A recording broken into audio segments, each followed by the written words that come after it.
حضرت حاجی امداد اللہ کے خلیفہ مولوی محب الدین صاحب بڑے صاحب کشف و کرامات اور بزرگ تھے۔ انہوں نے ایک مرتبہ ارادہ کیا کہ ایک دو دفعہ 2 رکعتیں ایسی پڑھے جن میں کوئی وسوسہ نہ آئے۔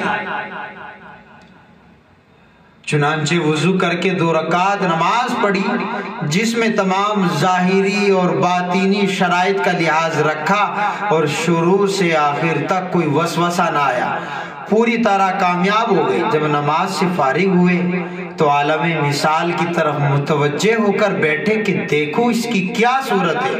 کیا دیکھتے ہیں کہ سامنے ایک نوجوان پری پیکر حور کھڑی ہے جو حسن لاسانی سر سے پیر تک زیورات سے مرصع اور ہر عضو انتہائی خوبصورت ہے، مگر آنکھوں سے اندھی ہے۔